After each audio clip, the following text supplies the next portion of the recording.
E hoje vou contar uma história para você sobre quem soltou o galo sobre o pelicano. Que hoje aqui trazer de maneira exclusiva para você, uma operação fantasmagórica extraordinária de final de semana, aonde o fantasma esteve tão próximo do pelicano que quando ele batia o bico de cima com o bico de baixo, o fantasma ouvia tudo. Oi pessoal, tudo bem com vocês? Sejam bem-vindos a mais um vídeo aqui no canal Helene Receitas de Família. Então pessoal, o pastor Sandro irá contar quem soltou o galo sobre o pelicano. O pelicano abriu seu coração e o fantasma estava lá. E o pastor vai nos contar a história mais fantástica do mundo de Nárnia. Então vamos viajar um pouco nesse fantástico mundo de Nárnia com o pastor Sandro Rocha. Certo pessoal? Não esqueçam de deixar seu like, compartilhar, se inscrever e ativar o sininho de notificação no nosso canal e no canal do pastor Sandro Rocha. Certo? Fiquem com Deus e até o próximo vídeo. Tchau! Hoje aqui trazer de maneira exclusiva para você, uma operação fantasmagórica extraordinária de final de semana, aonde o fantasma esteve tão próximo do pelicano que quando ele batia o bico de cima com o bico de baixo, o fantasma ouvia tudo. O fantasma esteve num lugar onde estava o pelicano, corvos e alguns amigos chegados aí mais que irmãos do pelicano. E o pelicano abriu seu coração e o fantasma estava lá, irmão. E eu vou contar para você hoje. A história mais fantástica do mundo de Nárnia. A história mais fantástica do mundo de Nárnia. Pepe, Deus abençoe. Obrigado, meu querido. Deus abençoe você. Mais fantástica do mundo de Nárnia eu vou contar para você hoje. Irmão, eu sei,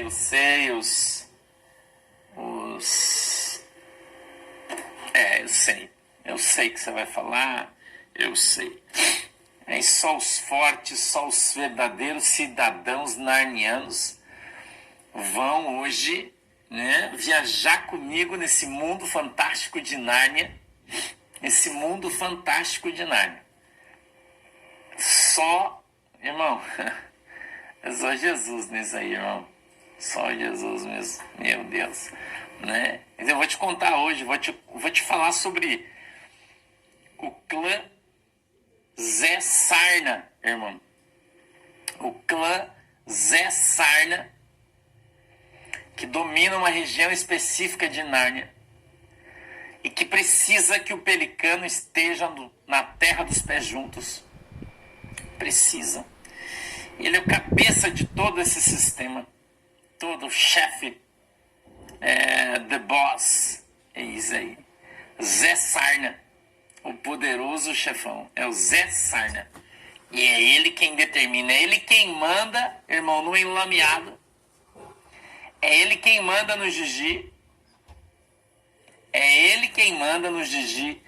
É ele quem manda no enlameado. É ele que determina que tudo aconteça.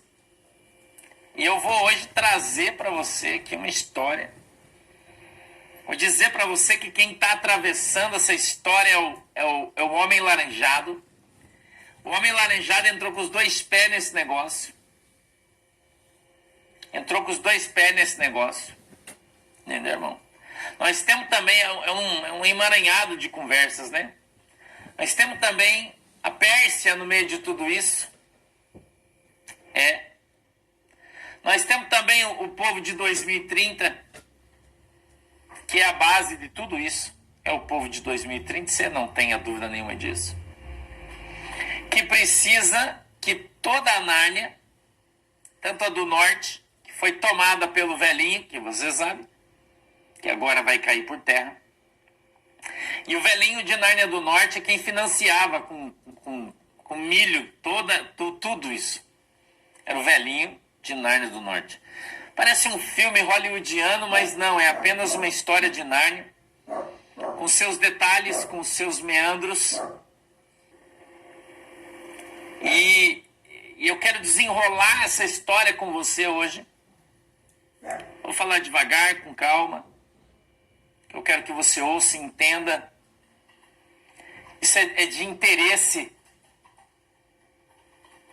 do Pelicano e de todos os moradores narnianos do bem, que você saiba de tudo.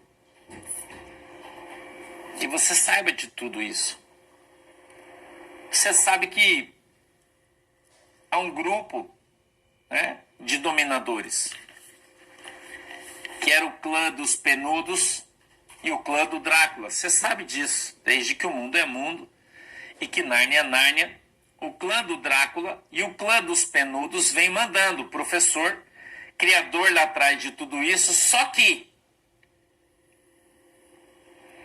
o professor, ele assumiu o reinado do Zé Sarna. Então o Zé Sarna já era chefe, ditando regras aí para o professor. Entendeu? O professor já foi para a Terra dos Pés Juntos há muito tempo. E todo mundo já sabe disso. Mas o Zé Sarna ainda não. O Zé Sarna fez um grande evento há muito pouco tempo e reuniu todo o sistema lá. Reuniu todo o sistema lá. E o Pelicano, ele contou tudo com detalhes para todo esse grupo de amigos. E o fantasma estava ali, no cantinho da parede, do lado do galho, onde o Pelicano estava sentado. Pelicano no seu galho. E ele começou a conversar e falar. Talvez porque ele quisesse que todos soubessem. E ele havia acabado de receber um espelho narniano do Homem Laranjado. E o Homem Laranjado tem informado tudo. O Homem Laranjado colocou pessoas inteligentes que têm um sotaque estranho de longe para cuidarem do Pelicano, que estão ao seu redor, levantando tudo, buscando todas as informações, levantando as árvores podres caídas na floresta, todas as folhas apodrecidas estão sendo reviradas. Entendeu? E tem muitas coisas que são conexas, que são juntas, grudadas, ligadas umas às outras. Mas tudo é baseado no poder. Poder sobre Nárnia. Uma coisa que o Pelicano veio quebrar. Por causa da sua índole, da sua bondade. O Pelicano narrou 2 fatos que aconteceram em Nárnia. 2 fatos que eu vou te contar. Ele abriu o coração, irmão. Ele contou sobre o dia em que ele saiu com a Pelicana na frente do Palácio Real, num gramado. Você lembra desse dia? Que a Pelicana colocou-se de joelho, clamando ao grande El Shaddai. E o Pelicano, em lágrimas, ele vai contar, narrar. Eu vou narrar para você o que estava no seu coração, o que ele sentia, o que ele pensava, o que estava vivendo naquele momento. Algo extraordinário. Tudo o que estava acontecendo nos bastidores narnianos que você nem sonha. Eu vou te contar. Quando no dia de uma data festiva dos pássaros de Nárnia, estava o Pelicano e o infame Mourancia lado a lado, ombreados. E você viu isso? Você viu, junto comigo, vídeos em que o Mourancia olhava para o Pelicano e dizia: vai lá, fala para eles. Lembra disso? Eu vou te contar o que o Pelicano disse sobre isso. O fantasma ouviu, irmão, muito de perto. Viu a emoção e o sentimento nos olhos do Pelicano, as suas penas arrepiadas quando ele narrava tudo aquilo. Lembre-se que quando o Zé Sarna fez a festa, o Mourancia estava lá.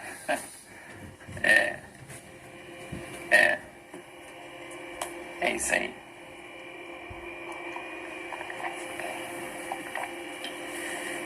É isso aí. O Mourancia, ele estava lá.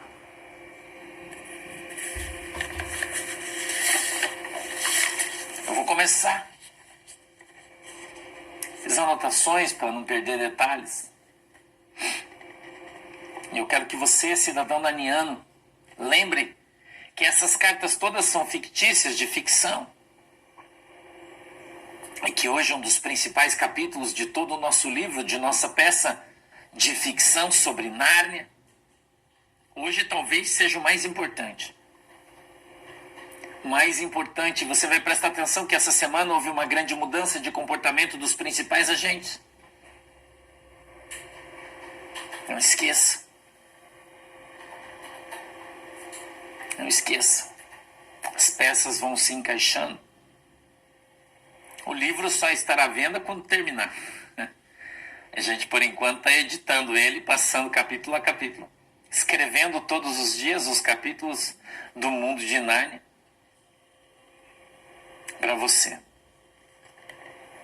Os bastidores da floresta narniana, que só o desdobramento conta para você. Só o desdobramento conta para você. Eu não tenho previsão, irmão, porque eu não sou adivinho. Eu não faço adivinhação, então eu não sei. Se sei, digo que sei. Se não sei, digo que não sei. Somebody love. Eu só conto pra vocês aquilo que brota na minha mente insana em função do meu chá de durex. Em um dia aleatório da história narniana, Pelicano e várias outras pessoas ao seu redor, principalmente aqueles que lhe assistem em seu trabalho, corvos e alguém misturado entre eles, o fantasma narniano, ouviram uma história narrada pelo próprio bico do Pelicano que disse, abre aspas, eu tenho a mais absoluta certeza, com informações vindas de fora de Nárnia, que o Gigi é quem deu ordens e financiou o rato da faca para soltar o galo sobre mim, disse o Pelicano. O plano do Gigi não é pessoal, e sim para um sistema que ele tem que manter a qualquer custo. Esse sistema está sendo quebrado, o elo da tesoura foi quebrado. Porque esse sistema sempre colocou alguém do clã do Drácula como rei. E ou, principalmente, do clã do professor, os Penudos. Que por incrível que pareça, com as mesmas siglas, agora tem outro significado. Os Penudos foram ressignificados. E agora é o 11 vezes 5 do Gigi, que manda diretamente no sistema, em todo o centro do sistema. As meninas, a menina do sul e a menina mais do sul, foram quem intermediaram tudo, deram todo o suporte, orientação, para o primeiro alvo, que não era o Pelicano, mas sim o seu primogênito, que eu vou chamá-lo de Cabo. O primogênito do Pelicano, Cabo, daqui para frente, nominado Cabo. Na primeira tentativa, não tiveram sucesso, pois o Cabo estava acompanhado na época, preste atenção, acompanhado na época de corvos samaritanos da terra da praia, amigos próximos do Cabo de altíssima estirpe, já que o Cabo andava com esses tipos de corvos, prevendo que poderia olhar o galo nos olhos. Já haviam ameaças. Drácula não é mais o representante do seu clã, o clã do Drácula. Agora é o macaco negro quem tomou o seu poder, quem dá e assina todas as ordens. O enlameado e o Gigi são os chefes do sistema. Quem deu todo o aval foi o próprio Gigi, para que o rato da faca agisse lá em 18, contra o próprio Pelicano. O Amazon Temper, obrigado pela oferta, Deus abençoe você. Contra o Pelicano, que é inimigo da agenda de 2030. Assim como o Homem Laranja, O pelicano tinha naquela época informações que o sistema tramava de qualquer jeito soltar sobre ele o galo. E ele confessou isso, amigos. No dia D, quando foi informado das traições, Pelicano tinha toda a certeza que o alvo era muito mais do que ele imaginava. Não só os pelicaninhos, como também amigos do Pelicano. Pelicano afirma que tem proteção, que é monitorado por inteligentes de fora que tem um sotaque estranho. Pois na semana passada, quando tentaram meter o galo no loirão pela terceira vez, estava programado também um ataque coordenado a todos os líderes de direita. E o Pelicano foi informado.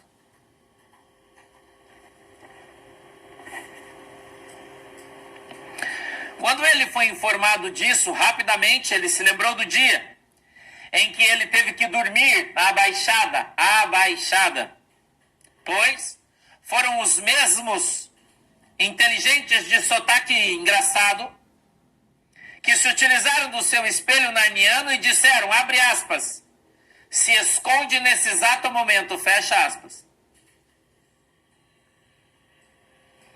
O plano para meter o galo no goleiro e no buquelê, principalmente no Pelicano, continua ativo. E eles afirmam que muitas vezes deixam de ir para qualquer lugar, pois eles recebem ordens de mudança de rota, assim como foi no dia do rato da faca. Que milagrosamente uma voz disse ao cabo que ele tinha que desviar o caminho e foi feito. Ele também disse com todas as letras e praticamente emocionado que 2 meses antes das festas ele tinha informações também lá de fora que o novo alvo era a Pelicana, pois como eles não tinham conseguido provas de absolutamente nada errado que a Pelicana havia feito, pois vasculharam a sua vida em tudo. Então eles resolveram soltar o galo sobre a Pelicana. Quem sabe um acidente da grande caixa de ferro voadora, ou coisa parecida, para depois pegar assim e destroçar moralmente e psicologicamente o Pelicano, segundo ele mesmo disse, para que ele desistisse de todos os seus sonhos. Outra coisa que ele disse e afirmou com todas as letras, no dia que ele foi em direção aos seus súditos, quando estava em silêncio alguns dias, mas antes do dia D, ele foi em direção aos súditos que estavam esperando ele na frente do Castelo Real. Chegou lá e havia um pouco de água, algo parecido que separava ele dos seus súditos, como um poço do castelo.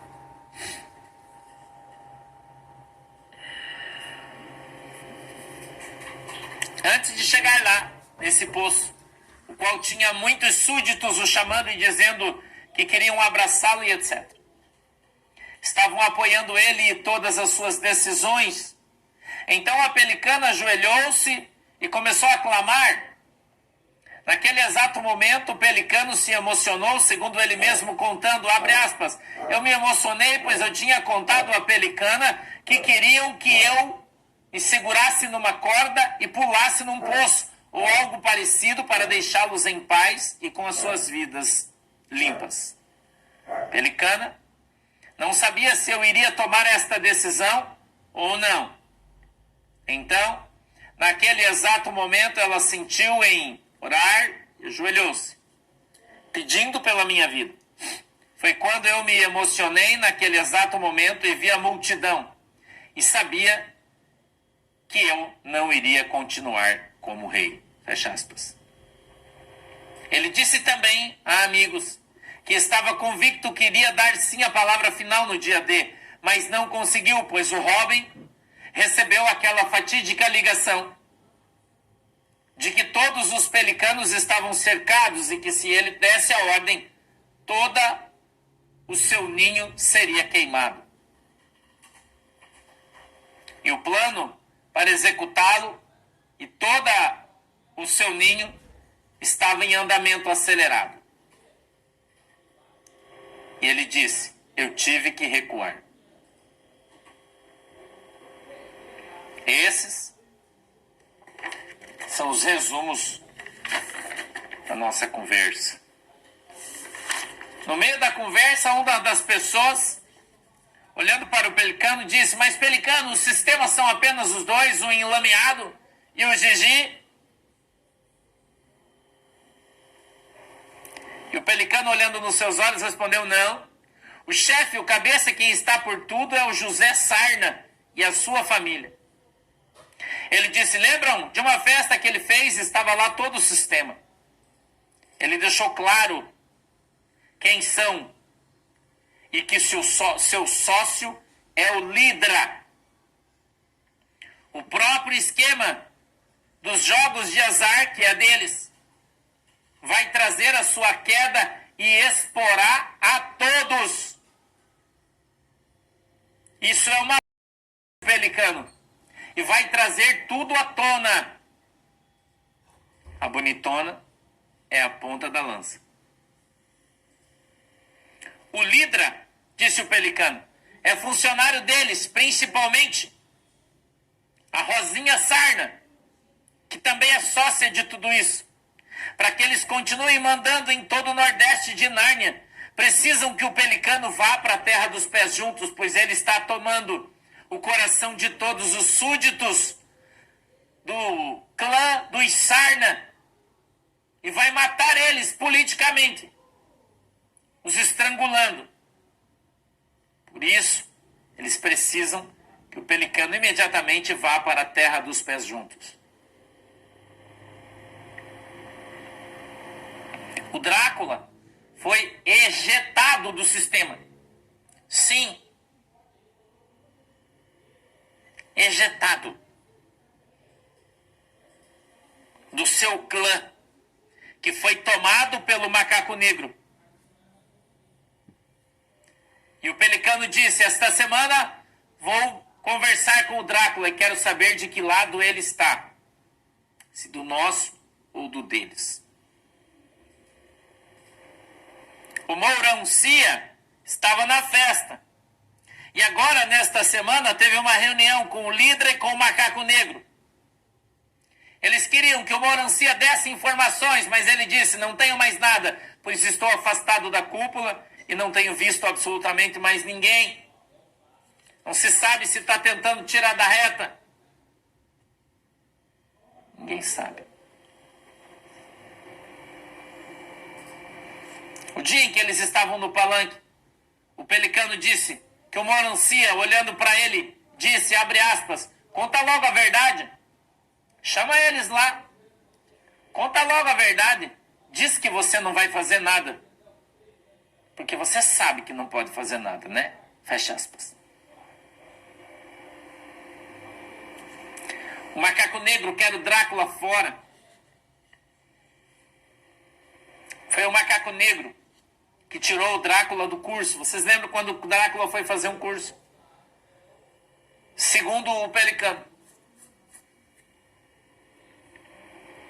Pressionou o Macaco Cinza, o próprio Macaco Negro, para que ele mandasse o Drácula para sua casa, saísse do curso. E o Drácula deve isso a ele. E em função disso, o Drácula ficou quieto e foi embora.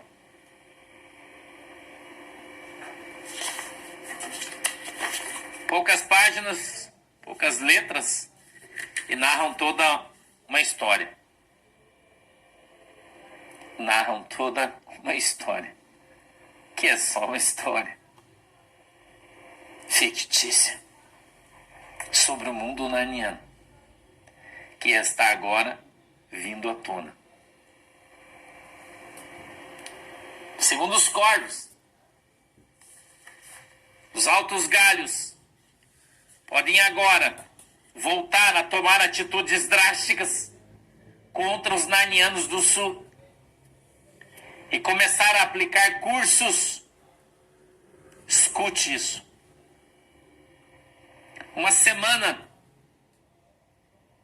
que os corvos caídos estarão procurando em todos os lugares coisas que os narnianos disseram e falaram quando não deveriam dizer e nem falar nada, porém se utilizando de subterfúgios falaram, disseram. E agora os corvos estão buscando as figurinhas carimbadas em toda a Nárnia do Sul. E podem sim aplicar cursos, segundo os corvos, coisas horripilantes e horríveis ao arrepio do livro sagrado de Nárnia podem acontecer por esses dias. Que todos os narnianos devem pôr as barbas de molho. Todos. E que ainda dá tempo de você pegar a borracha, ir lá no Y e apagar todos os seus rastros. Dá. Ainda dá. Não sei.